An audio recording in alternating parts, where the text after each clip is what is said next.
Hello दोस्तों, मैं के साहू आप सभी का स्वागत करता हूं आपके अपने यूट्यूब चैनल रेवन स्टडी में। दोस्तों, मैं हर रोज़ की तरह एक बार फिर आप सभी के लिए लेकर आया हूं रीजनिंग के शानदार प्रश्न जो पिछले कुछ वर्षों से परीक्षाओं में लगातार पूछे जा रहे हैं। तो दोस्तों, चलिए स्टार्ट करते हैं आज की क्लास। दोस्तों, ये रहा पहला प्रश्न जो मैंने कल होमवर्क में दिया था। दोस्तों, आपने यह प्रश्न बड़ी ही आसानी से हल कर लिया होगा। जिन दोस्तों को नहीं आया है मैं उन्हें बता देता हूं। तो चलिए स्टार्ट करते हैं। क्या लिखा है यहाँ पर? यहाँ लगा है 25, 27, 23, 30, 21, 33, क्वेश्चन मार्क 36। अब क्वेश्चन मार्क की जगह ढूंढना है। देखो दोस्तों, ये 25 से 23 हुआ हुआ 25 से 23 हुआ कितना माइनस? 2 माइनस। 23 से 21 हुआ 2 माइनस, हो गए, हुआ ना 2 माइनस। और 21 से 2 माइनस करेंगे, देखो एक खाने छोड़ एक हो रहा, कितना आएगा? 21 पे से 19 आएगा। देखो 19 19 आंसर हो गया। ठीक है दोस्तों, इसी प्रकार से में 27 और 3 30, 30 3 33, 33 और 3 36 चल रहा है। ठीक है दोस्तों, चलते हैं आज के पहले प्रश्न पर। ये रहा, दिया गया है यदि भाग का अर्थ माइनस, माइनस का अर्थ गुणा, गुणा का अर्थ प्लस और प्लस का अर्थ भाग है, तो दोस्तों 60 गुणे 20 गुणे 60 भागे 40 माइनस 20 धन 10 का क्या होगा? तो दोस्तों, जैसा वो कह रहा है उस हिसाब से बदल देते हैं। तो वो 20 गुणा का अर्थ क्या है? देखो गुणा का अर्थ जोड़, भाग का अर्थ माइनस, माइनस का अर्थ गुणा और प्लस का अर्थ भाग, है ना। यहाँ 20 लिखना है। ठीक है, तो देखो 10 दूनी 20 और ये जोड़ जाएंगे तो कितना होगा? 80 और 40 दूनी 80, 80 80 में से 80 जाएगा, कितना बचेगा? 0। ये आपका आंसर हो गया, डी ऑप्शन में आंसर है। ठीक है, चलते हैं अगले प्रश्न पर दोस्तों। ये रहा, यहाँ लिखा है यदि संख्या 62, 79, 14, 83 के अंकों को बढ़ते हुए क्रम में लिखा जाए तो कितने अंकों की स्थिति वही रहेगी? मतलब कि इस संख्या को छोटे से बड़े क्रम में लिखेंगे तो ऐसे कितने अंक होंगे जिनका स्थान अपरिवर्तित रहेगा? तो लिखते हैं, देखो 6, 2, 7, 9, 1, 4, 8, 3, यही है ना। इसको अपन क्रम से लिखते हैं। ठीक है, तो देखो 1, 2, 3, 4, 5 नहीं है तो 6, 7, 8, 9। देख लो दोस्तों कौन कौन से अंकों की अपरिवर्तित। देखो एक तो 2 हो गया, एक 8 हो गया। ये स्थान तो है जो अपरिवर्तित हैं, मतलब इनकी स्थिति वही वही है। कितने अंक हुए? 2। 2 आपका आंसर हो गया, कौन सा? B option. ठीक है, चलते हैं अगले प्रश्न पर। लिखा है निम्नलिखित आरेखों में से कौन सा आरेख पृथ्वी, समुद्र और सूर्य के बीच संबंध को सही चित्रित करता है? भैया देखो, पृथ्वी, समुद्र और सूर्य, तो भैया जितने भी समुद्र हैं वो सारे के सारे कहाँ हैं? पृथ्वी पर, है ना दोस्तों, पृथ्वी पर। और सूर्य थोड़ी ना पृथ्वी पर, सूर्य अलग है, सूर्य खुद एक अलग तारा है मतलब। ठीक है, तो ये वाला ऑप्शन आपका सही हो जाएगा। ठीक है, चलते हैं अगले प्रश्न पर। ये रहा, आयु संबंधी सवाल है। लिखा है संजय की आयु अपने पुत्र की आयु से 3 गुनी है। ठीक है, 3 गुनी है। संजय की आयु किसकी आयु से? अपने पुत्र की आयु से। पुत्र की मान लेते हैं x, संजय की 3x। अब वो बोल रहा है 15 वर्ष बाद संजय की आयु अपने पुत्र की आयु से 2 गुनी होगी। 15 वर्ष बाद यानी भविष्य की बात कर रहा है, तो 15 जोड़ देंगे दोस्तों, जोड़ दिए। फिर क्या बोल रहा है कि अपने पुत्र की आयु से 2 गुनी होगी, तो ये पुत्र वाली में 2 का गुणा कर देते, इनको बराबर कर देते हैं। तो 3x प्लस 15 बराबर 2x प्लस 15 दूनी 30। यहाँ आएगा तो घट जाएगा x, यहाँ जाएगा तो कितना? x बराबर 15। क्या पूछी? तो पुत्र की वर्तमान आयु, तो पुत्र की वर्तमान आयु क्या थी? x, तो x की वैल्यू कितनी आ गई? 15। बस ये आपका आंसर हो गया। ठीक है दोस्तों, ये ऑप्शन। चलते हैं अगले प्रश्न पर। ये रहा, आकृति संबंध।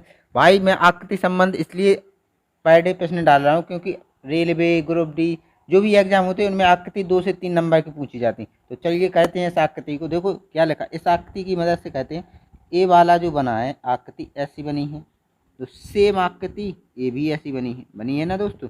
तो अब इसको भी ऐसे ही बना देंगे, तो ये वाली जेड ऐसी बनी है तो ए वाली जेड कैसी बनेगी? ऐसी ही बनेगी। कैसी बनेगी? ऐसी ही बनेगी, यानी ए ऑप्शन में। ठीक है दोस्तों, चलते हैं आगे प्रश्न पर। ये रहा, यह लिखा है निम्नलिखित को एक सार्थक अनुक्रम में व्यवस्थित कीजिए। बुलाने का पत्र, आवेदन, विज्ञापन, भेंट करता, भेंट वार्ता और नियुक्ति का आदेश। तो भैया जब कोई नौकरी कंपनी नौकरी निकालती है तो उसका सबसे पहले ऐड करती है, अखबार अखबार में छपवाती है। तो ऐड हुआ, ऐड होने के बाद उसका विज्ञापन हुआ तो उसके आवेदन करेंगे लोग, आवेदन करेंगे तो कंपनी उनके लिए भैया बुलाने वाला वो लेटर जारी करेंगे। ठीक है, जब जारी करेंगे तो भेंट वार्ता होगी। जब बुलाएंगे, किसी व्यक्ति ने अगर आवेदन किया तो उसको बुलाते हैं, बुलाएं तो उनसे वार्ता होती, बात भेंट वार्ता मतलब एक इंटरव्यू टाइप का। तो इंटरव्यू होगा तो उसके बाद उनको पास करके नियुक्ति का आदेश जारी कर देते हैं। ठीक है, तो ये हुआ 32 145 में बी ऑप्शन। ठीक है, चलते हैं आगे। लुप्त संख्या खोजिए। देखो यहाँ लिखा है 12 8 4 और 100। तो भैया 12 8 4 से 100 कैसे बनेंगे? 12 का गुणा 8 से करेंगे तो कितना आएगा? 96। और इसमें 4 जोड़ देंगे तो कितना हो जाएगा? 100 हो जाएगा। इसी प्रकार 8 का गुणा 4 से करेंगे तो कितना आएगा? 32। और 32 में 12 जोड़ देंगे कितना आएगा? 44। ठीक है दोस्तों, इसी प्रकार इसका कहते हैं 4 गुणे 12 करेंगे तो कितना आएगा? 48। और 48 में जब 8 जोड़ेंगे तो कितना आएगा? 56। ये आपका आंसर हो गया है, डी ऑप्शन। ठीक है, चलते हैं आगे प्रश्न पर। लिखा है 6 मित्र अमित, बॉबी, चिंटू, दीपक, ईशान और फारिक एक गोल मेज पर बैठे हैं। ठीक है, यह एक गोल मेज है, उस पर 6 व्यक्ति बैठा लो। 1 2 3 4 5 और 6।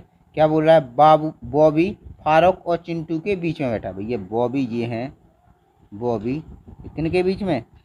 चिंटू, चिंटू का ये यहाँ मान लो, चिंटू और फारूक के बीच में। ज़रूरी नहीं है कि ऐसे ही बैठे, चिंटू यहाँ बैठ सकते हैं और फारूक यहाँ बैठ सकते हैं। ठीक है, अब क्या बोल रहा है? अमित, ईशान और दीपक के बीच में। भैया अमित हैं, जो अमित हैं, ईशान और दीपक के बीच में है। जरूरी दीपक यहाँ भी हो सकते हैं और ईशान यहाँ भी हो सकते हैं। ठीक है, तो अब क्या बोल रहा है? फारूक दीपक के बाईं ओर है।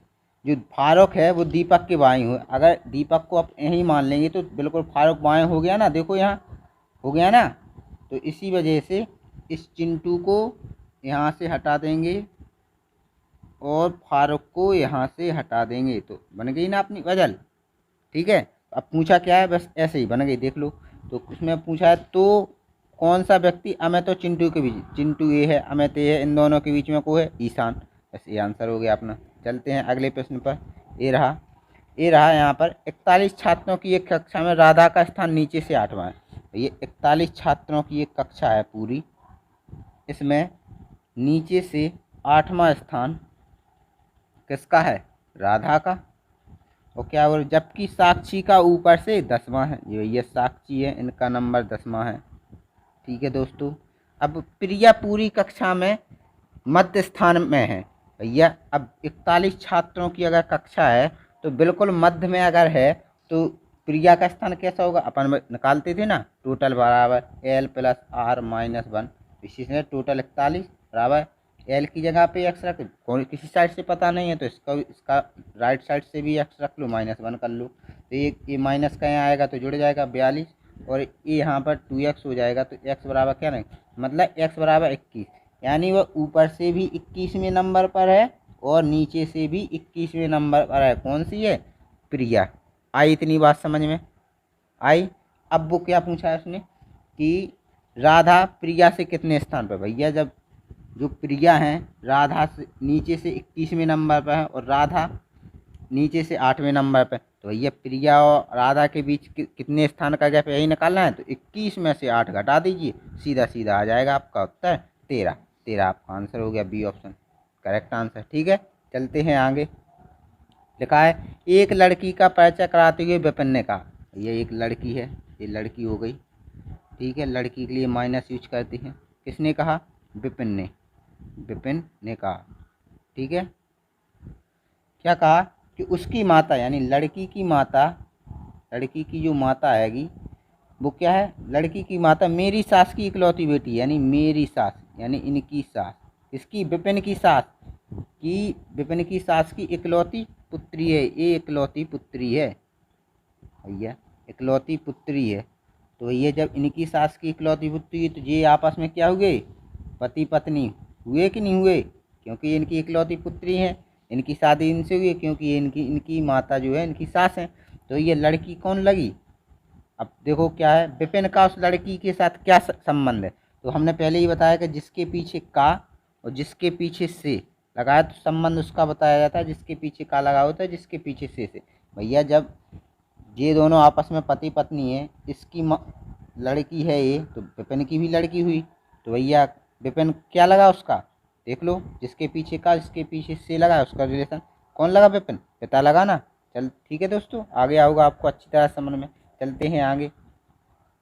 लिखा है अंशुल 15 किलोमीटर उत्तर दिशा की ओर चलता है। अंशुल भैया हैं, वे उत्तर दिशा में 15 किलोमीटर चलते हैं। ठीक है, फिर क्या बाएं मुड़कर 15 किलोमीटर चलते हैं। लो बाएं भी मुड़ गए भैया और 15 किलोमीटर चले। ठीक है, फिर वह दाएं मुड़े और 5 किलोमीटर। लो भैया 5 किलोमीटर मुड़े और चल गए। वापस प्रारंभिक बिंदु तक यात्रा करने में उसे कितनी दूरी तय करनी होगी? भैया अब ये दूरी बतानी है अपन को, शॉर्ट है, समझ रहे हैं ना आप? हाँ, तो इसको कैसे निकालेंगे? अब ऐसे तो निकाल देंगे 15 15 दूनी 30 5 35, नहीं निकाल सकते। इसके लिए अपन इसको रचना कर लेते हैं। देखो ए वाली ऐसी और ऐसी हो गई ना। देख ए इतनी 15 है तो ऊपर वाली भी कितनी होगी? 15 होगी। और ए इतनी 15 और ए इतनी 5, तो टोटल कितनी होगी? 20। अब लगा दो अपना वही पाइथागोरस में कर्ण का स्क्वायर बराबर लगाओ 20 का स्क्वायर प्लस ये यहाँ 15 हो गई तो 15 का स्क्वायर, 20 का स्क्वायर 400, 15 का स्क्वायर 225, दोनों को जोड़ दो 625। इसका अगर कर्ण बराबर निकालेंगे आप तो अंडर रूट में कर दो 625 और क्या निकला? 25, यानी 25 किलोमीटर की दूरी तय करनी पड़ेगी। ठीक है दोस्तों, ये आपका आंसर हो गया। चलते हैं अगले प्रश्न पर। ये रहा, लिखा है निम्नलिखित विकल्पों में से वह सब सुनिए जो दिए गए अक्षरों का प्रयोग करके बनाया जा सकता है। ठीक है, मिलाते हैं, इसी में से छाटना पड़ता है दोस्तों। यहाँ लिखा है माइक्रो, MICRO। देखो एम यहाँ पर है, ए आई कहाँ दिख रहा है? नहीं दिख रहा है, तो ये गलत हो गया। फिर देखते हैं दूसरा ऑप्शन, एम है, ए है, आर है, सी है, वाई है। देखो मर्सी बन गया, डेमोक्रेसी ये सब लिखा है, इससे मर्सी बन गया। आप देख लो डेमोन है कि नहीं है, DAMON नहीं है तो ये भी नहीं बन सकता। सेक्रेसी है कि नहीं है, तो एस तो पूरे स्पेलिंग में कहीं है ही नहीं, तो ये भी नहीं बन सकता। ठीक है दोस्तों, ये बड़े ही आसान प्रश्न होते हैं, जो स्पेलिंग दी जाती है उसी में से या तो पूछ लेते हैं कौन सा शब्द प्रयोग करके बनाया जा सकता है या नहीं बनाया जा सकता है। ठीक है दोस्तों, आपको बड़ी ही अच्छी तरह से समझ में आ गया होगा। चलते हैं अगले प्रश्न पर। ठीक है, ये रहा, लिखा है यदि मद्रास को किसी कूट भाषा में NBESBT लिखा जाए तो उसी कूट भाषा में बॉम्बे को क्या लिखा है? भैया मद्रास, MADRAS। मद्रास का इसका 13 1 4 18 1 19 कोड तो आपने सीख ही लिए होंगे अभी तक। ठीक है दोस्तों, क्या लिख रहा है इसको? NBESBT, यही लिख रहे हैं ना। तो ये 14 2 5 और ये S19 B2 और T20। देखो 13 से 14, 14 से वो 1 से 2, 4 से 5, 18 से 19, 1 से 2, 20 से, यानी सब में प्लस 1, सब में प्लस 1 1 बढ़ रहा है। तो उन्होंने पूछा है बॉम्बे का, BOMBAY, एक एक बढ़ा देते हैं। B के बाद क्या आएगा? C, O के बाद क्या आएगा? P, M के बाद N, B के बाद C, A के बाद B और Y के बाद Z। CPNCBZ कौन सी ऑप्शन में? देखो पहले में नहीं है, CPN C ऑप्शन। ठीक है, ये आपका आंसर होगा। चलते हैं दोस्तों अगले प्रश्न पर, अच्छी तरह से आ गया होगा आपको समझ में। ये रहा, दिए गए श्रेणी में कौन सी संख्या गलत है? ठीक है, तो गलत संख्या ढूंढनी है। सबसे पहले तो देखो ये क्या लिखे हैं, सबके वर्ग लिखे हैं। तो ये किसका वर्ग लिखा है? पहला 4 का वर्ग, ये 6 का वर्ग, ये 7 का वर्ग, ये 10 का वर्ग, ये 12 का वर्ग, ये 14 का वर्ग और ये 16 का वर्ग। अब कहोगे सर इसमें कैसे ढूंढेंगे, ये तो सबके वर्ग लिखे। एक और देखो इनका अंतर, देखो 4 और 2 6, यहाँ पर देखो 1 का अंतर, यहाँ पर कितने का? 3 का, यहाँ पर 2 का, यहाँ पर 2 का, यहाँ पर 2 का। एंड से अपन को पता लग रहा है कि सब में 2 2 का अंतर होना चाहिए, तो ये चीज़ सही हो सकती। लेकिन भैया यहाँ पर तो पहले 1 का हो गया, अगर यहाँ पर हम 8 का स्क्वायर कर देंगे तो सीरीज सही हो जाएगी? बिल्कुल हो जाएगी, क्योंकि यहाँ 8 का हो जाएगा तो 8 और 2 10 हो जाएगा और 6 और 2 8 हो जाएगा। बस यही संख्या आपकी गलत है, 49, ये आपका आंसर है डी ऑप्शन में। ठीक है, चलते हैं अगले प्रश्न पर। ये रहा, भिन्न छांटिए। लिखा है सूखा रोग, रतौंधी, इन्फ्लुएंजा, स्कर्वी। मैंने कहा था कि ये इस प्रकार के ये क्वेश्चन भिन्न छांटने के लिए इसको आपको जी के हर चीज़ की नॉलेज होनी चाहिए थोड़ी बहुत, जब हल कर पाते हैं। भैया ये बीमारी है सूखा रोग, रतौंधी और स्कर्वी। ये सूखा रोग जो बीमारी है भैया, सूखा रोग किस विटामिन की कमी से होता है? विटामिन डी की कमी से होता है। ठीक है, और ये रतौंधी जो तुम्हारा रोग है दोस्तों, रतौंधी जो रोग है, ये रतौंधी होता है विटामिन ए से। और स्कर्वी रोग,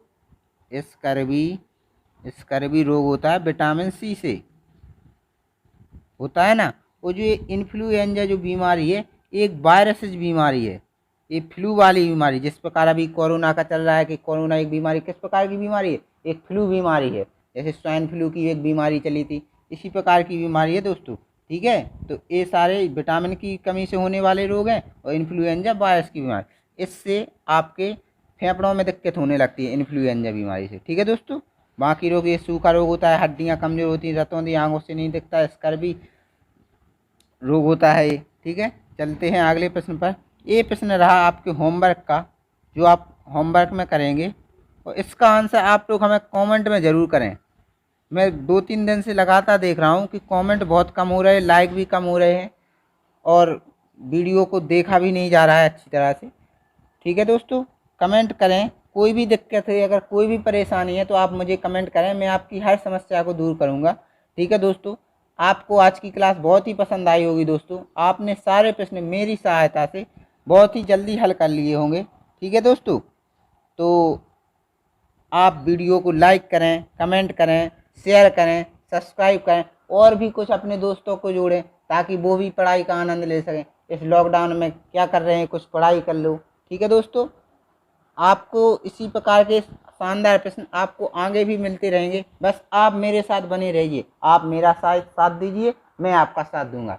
आप बस वीडियो को शेयर करें, लाइक करें, और ज़्यादा से ज़्यादा व्यक्तियों को वीडियो देखने के लिए सलाह दें। ठीक है दोस्तों, तो फिर कल मुलाकात होगी अगली वीडियो में। Bye bye, tata, take care, stay home, stay safe. घर पर रहिए, सुरक्षित रहिए, और कोरोना से बचते रहिए, और दूसरों को भी इसकी सलाह दीजिए बचने के लिए। ठीक है, bye bye, tata, take care, अपना ख्याल रखना।